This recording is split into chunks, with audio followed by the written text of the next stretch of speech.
สบายดีพี่น้องสวัสดีเด้อพี่น้องปองปายเบิดสุขูสุคนมาพอกันอยู่แล้วกับซ่องบะวงคือเก่าพี่น้องสบายดีตอนค่ำๆแรงๆพี่น้องตอนนี้ก็ประมาณ5 โมงแรงหรือว่า5 โมงเย็นนั่นเองมื้อนี้ก็เอื้อยหรือว่าอาเพิ่นสิเฮ็ดน้ำยาข้าวปุ้นพี่น้องน้ำยาปลาน้ำยาปลาหรือว่าน้ำยากะทินี่แหละเพิ่นสิใส่กะทิคันบ่ใส่กะทิเอิ้นว่าน้ำยาปลา แต่อันนี้ใส่กะทิก็เลยว่าน้ำยากะทิอันนี้วงก็บ่ค่อยรู้เรื่องข้าวปุ้นพอปานใดพี่น้องแต่ก็ประมาณนั้นล่ะเพราะว่าก็บ่ได้กินข้าวปุ้นนี่โดนเด้กินล่าสุดก็มื้อบุญบ้านเจซีพู้นล่ะก็เลยชวนอาเฮ็ดข้าวปุ้นกินมื้อนี้ แล้วก็มื้อนี้เจอัมมาลาเพิ่นโทรมาหาบ่าวงพี่น้องตอนประมาณบ่าย3 โมงหรือว่าประมาณนั้นล่ะบ่าย3 โมงโทรมาถามว่าบ่ได้ขึ้นไปเล่นนำบ่หมายถึงบ่ได้ขึ้นไปบ้านอัมมาลาบ่มื้อนี้เพราะว่ามีแขกหรือว่า FC มาจากต่างประเทศพี่น้องมานอนพักอยู่บ้านอัมมาลาหรือว่าไม่มาเยี่ยมยามหรือว่ามาเล่นนี่ล่ะอันนี้บ่วงก็บ่ค่อยรู้รายละเอียดก็สิประมาณนั้นพี่น้อง เพราะว่ามื้อแรกเพิ่นก็สิมีการซุ่มแซวหรือว่ากินข้าวแลงกันพี่น้องแต่ว่าบ่ก็บ่ได้ไปแหมมันค่ำแล้วทางนี้ก็เฮ็ดคือกันทางนี้ก็เฮาก็นัดอันอาและพี่น้องเพิ่นก็ต้นต้มปลาคันสิไปก็คือก็สิโพดกันเร็วว่าสิเปลี่ยนใจไปมื้ออื่นแทนก็เลยว่าบอกเพิ่นว่ามื้ออื่นจังสิไปเพราะว่ามื้อนี้มันก็ค่ำแล้วก็สิไปนอนอีกก็คือก็สิโพดบ่เราก็เก็บเครื่องเราก็เมียนบ่นอน เมื่อวานนี้มามื้อนี้ว่าสิไปนอนอีกก็คือก็สิโพดพี่น้องมื้ออื่นจั่งสิไปกลับเอาไปเช้าแลงกลับเด้เพราะว่าทางนี้ก็ซุ่มแซวคือกันพี่น้องบ่ได้ซุ่มแซวกันดนแล้วเด้ประมาณเดือนหนึ่ง2 เดือนพู้นล่ะ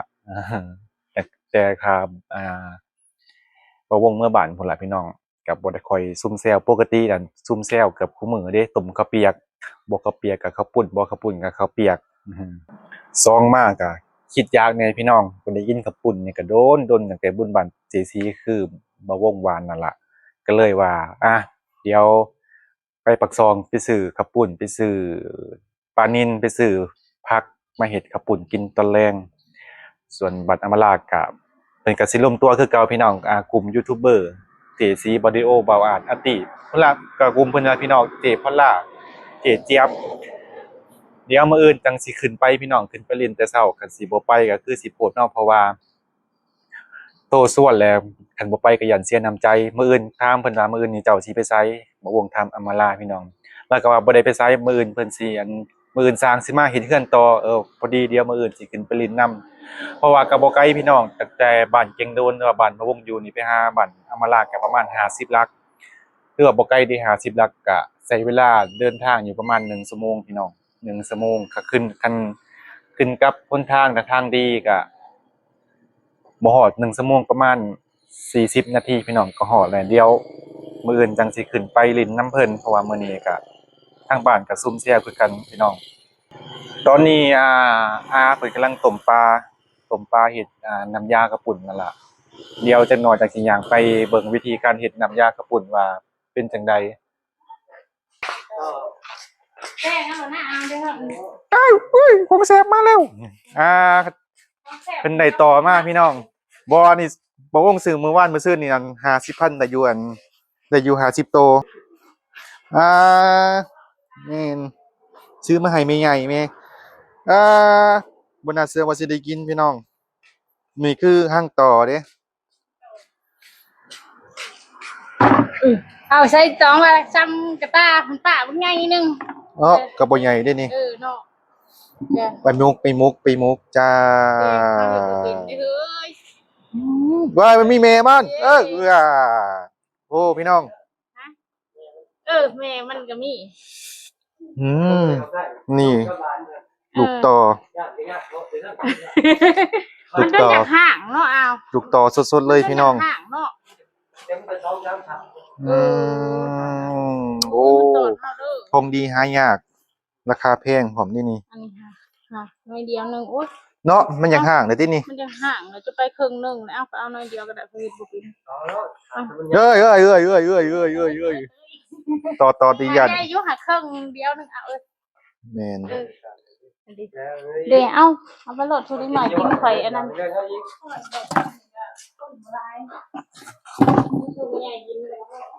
สิเป็นใหญ่กินแล้วก็พอมันก็บ่ได้มีได้นี่ มันก็ไม่ได้มีร้ายดอก นี่ได้นะ ก็ได้ค่ะ เอ้ยเอาปลาเนี่ยพอละ เอาลูกเต้ให้แบ่งให้ไอ้เจ้าของมากก็บ่ ได้ลูกต่อมาพี่น้องบ่หลายดอกมันห่างเลยนี่พอห่างบ่ใหญ่เด้ คือบ่ขี่รถใหญ่เพิ่นน่ะบ่เอาบ่กินอยู่บ่ นี่หยัง นั่นแหละในต่อไป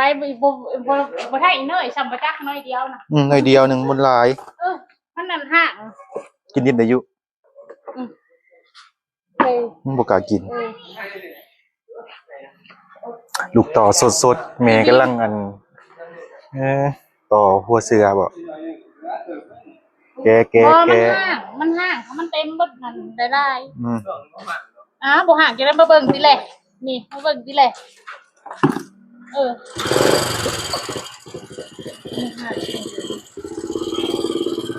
นี่คือลูกต่อไม่ใช่ลูกเตรนนะจ๊ะ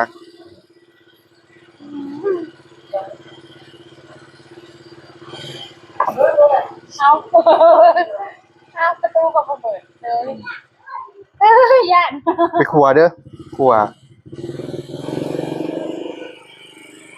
บ่วงซื้อมือมาจากบัตรธรรมดานั่นประมาณ50ตัวนี่แหละ50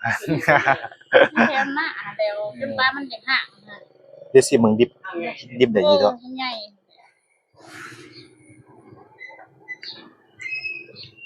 เห็นชวนไปเมื่อคืนแห้งห้ามใหญ่มันอะไรแก ติลายเนาะแถวนี้ คือไปเอา พอมีอยู่ดินี่ เขาเห็นแล้วต่อ ห้อยเขาเจ้าหาเก่งเนาะ เป็นนอกกระปั่นนี่ก็เนี่ยเลยดีใหญ่ ทั้งต่อเรื่องเต้นทั้งกำปั่นนั่น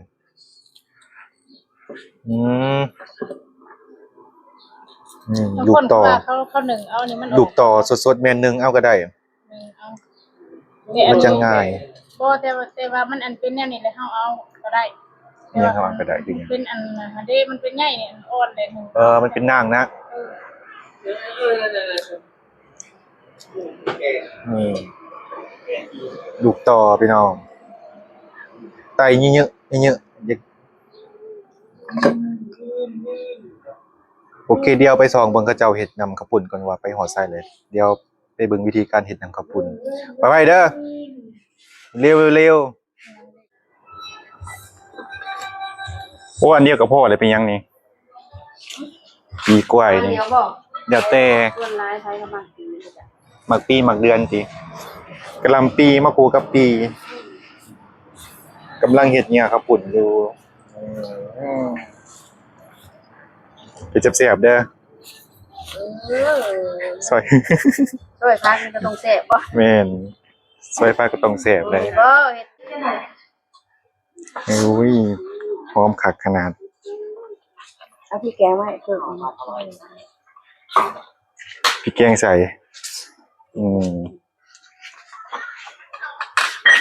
เอาสีสัน แม่นเอาซีซันแบบสวยงาม ไปเที่ยวไปอยู่แต่ว่าจะ หวยมีผู้สาวเนาะ บ่ให้มาหาอยู่น่ะลูก อันนี้คือน้ำต้มพี่น้องมีตีนไก่แม่นใส่เลือดใส่ตีนไก่พอดีกินโดนเลยได้ข้าวปุ่นนี่ใส่ใบกีหูดหรือว่าใบมะกรูด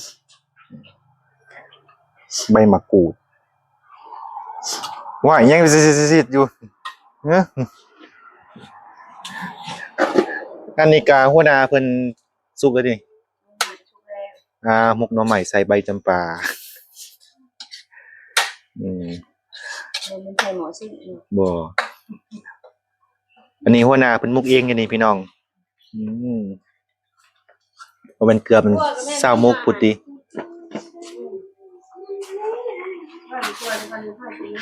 โอ้สีสันเป็นตากินขนาดสาวทองเพิ่นได้ลูกต่อมา เอาเพิ่นผู้ใดก่อน เอาพระเจ้าเห็นนั้นทางต่อเด้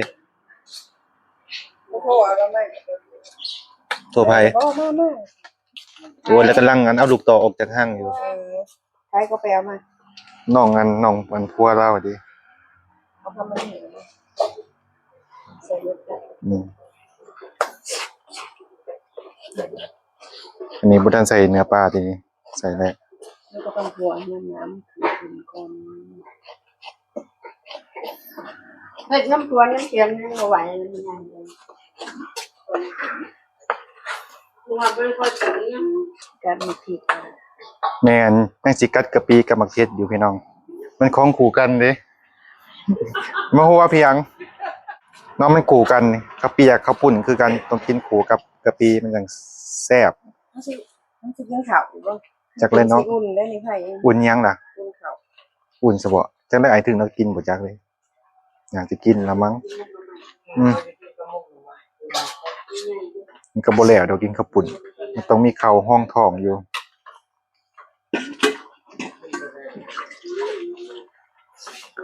เดี๋ยวข้าวที่หัวนี่ล่ะ จุด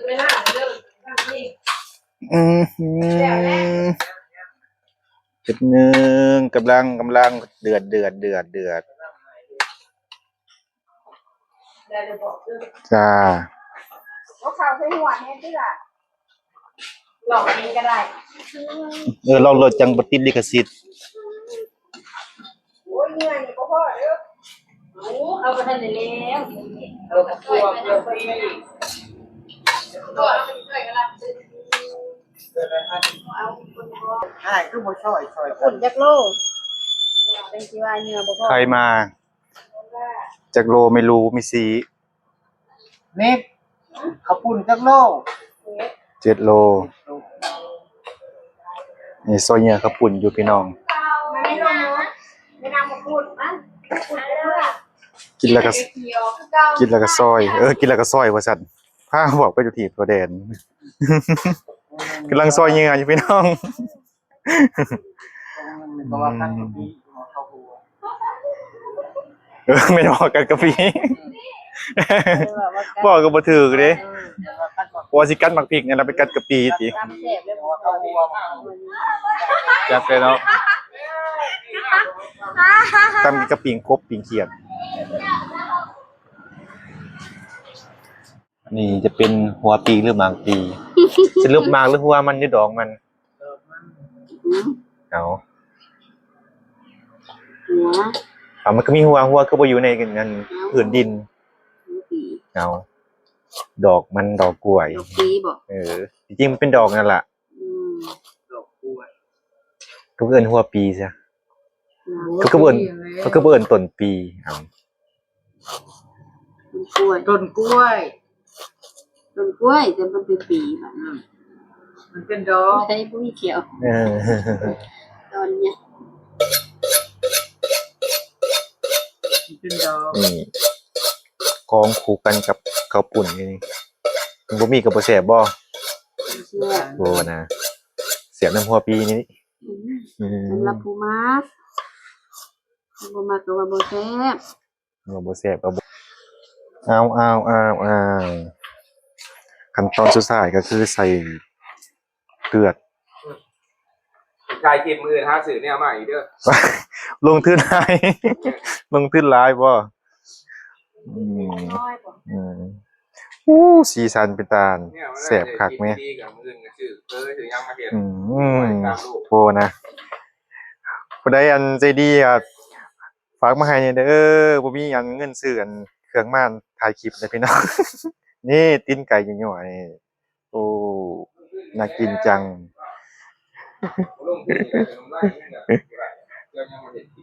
จิ้มแล้วเอาสีสันเป็นตาแสบครับหนึ่งปลาว่าสัตว์หนึ่งอันข้าวอันนี้กับมุกหน่อไม้มุกหน่อไม้ใส่ใบจำปา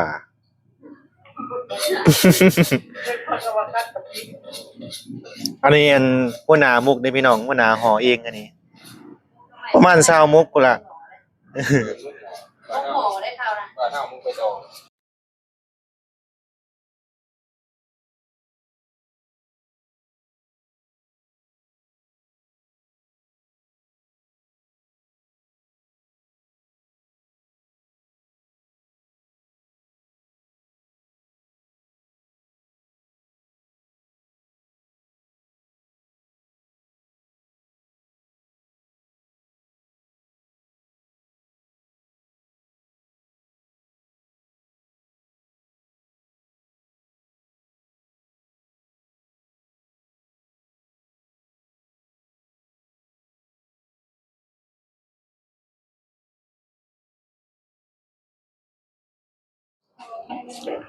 ตอนนี้น้ำข้าวปุ้นก็แล้วเป็นที่เรียบร้อยพี่น้องเบิ่งสีสันปลาเป็นตากินขนาดเป็นตาแซ่บเด้ จามหัวตาลุ่มมากเป็นมาก อย่ามานี่เต็มหม้อบักใหญ่พี่น้องมาเด้อมากินน้ำข้าวปุ้นมากินน้ำข้าวปุ้นว่าซั่นมากินข้าวปุ้นนำบ่าวโว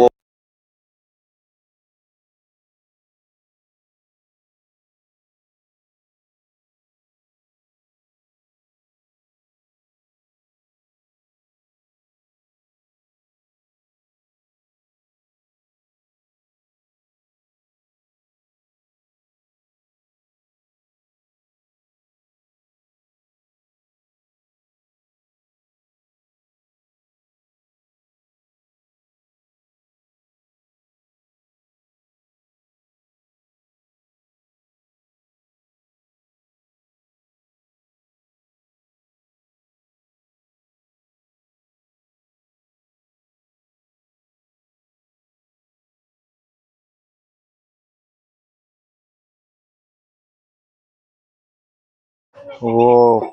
กินเบิดบ่ กินเพิ่นบ่สิยัง เออกินเบิดเอา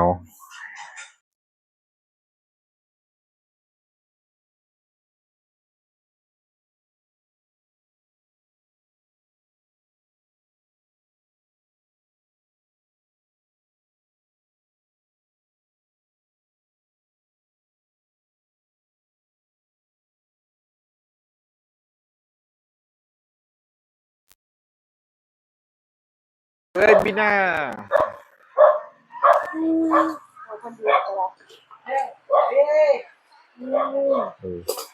โอเคอยู่บ่ เสียบอยู่บ่พ่อใหญ่นี่แซ่บบ่แซ่บบ่ได้เด้บ่แซ่บบ่ได้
เดี๋ยวจักหน่อยสิไปอาบน้ำพี่น้องอาบน้ำแล้วก็ลงไปกินข้าวปุ้น